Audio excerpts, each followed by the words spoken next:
Halo sahabat militer Magazines.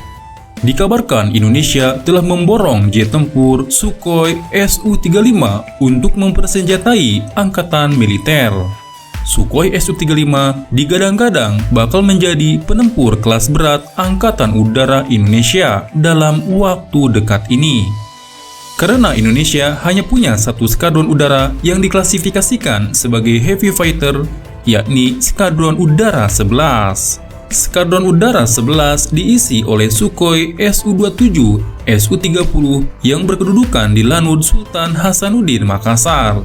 Maka diperlukan lagi setidaknya satu skadron heavy fighter yang rencananya Su-35 akan mengisi kekosongan pensiunnya F-5 Tiger II Skadron Udara 14. Namun, baru-baru ini, Angkatan Udara Cina membeberkan pengalamannya mengoperasikan Sukhoi Su-35 yang mereka beli dari Rusia pada bulan November 2015 silam. Angkatan Udara Cina membeberkan kelemahan Sukhoi Su-35.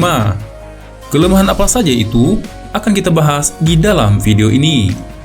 Sebelum kita bahas, pastikan sudah subscribe ya.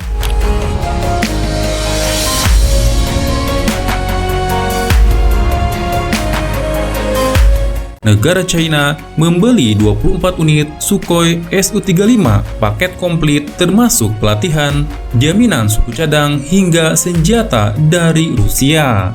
Bahkan 24 unit Su-35 Angkatan Udara Cina ditempatkan di Komando Teater Selatan yang bakal berhadapan langsung dengan jet-jet tempur Taiwan hingga negara-negara Asia Tenggara.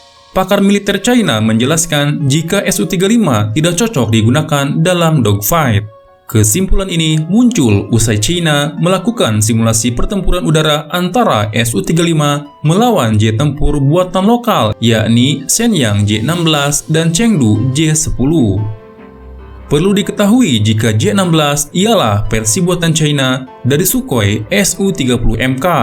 Dan Angkatan Udara Cina total mengoperasikan 7 skadron yang berisikan Su-27, Su-30, Su-35. Sedangkan Chengdu J-10 adalah penempur ringan bermesin tunggal juga buatan China sendiri. Dalam keterangannya, China berharap jika Su-35 yang ditempatkan di Komando Teater Selatan dapat meningkatkan daya deteran J-16 dan J-10. Tetapi harapan China pupus usai mengetahui jika kualitas sistem avionik serta radar Su-35 jauh dari harapan. China kecewa dengan kemampuan radar PESA Airbus A Su-35 yang melakukan pemindaian sinyal elektronik pasif, akan tetapi tidak dapat secara cepat mengukur jarak serta mengunci sasaran. Bahkan, pilot PLA Air Force berani bertaruh jika radar ESA milik J-16 dan J-10C lebih mumpuni dibanding Su-35.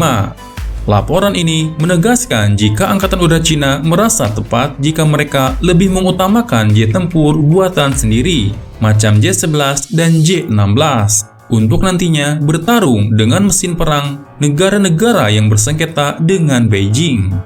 Padahal, negara China sejatinya sudah dalam proses kontrak penambahan Su-35 dari Rusia baru-baru ini. Nah, akankah China akan membatalkan kontrak ini? Sementara itu, analis barat yakin jika laju pesat militer China sudah selangkah lebih maju dari visi militer Rusia yang seakan gagap dalam menghadapi dinamisnya perkembangan teknologi militer. Mengapa China membeli Sukhoi Su-35 dari Rusia? Dalam suatu diskusi di Jakarta, seorang pilot tempur dari negara Eropa mengatakan bahwa China membeli jet tempur Su-35 dari Rusia bukan untuk menangkal musuh-musuhnya.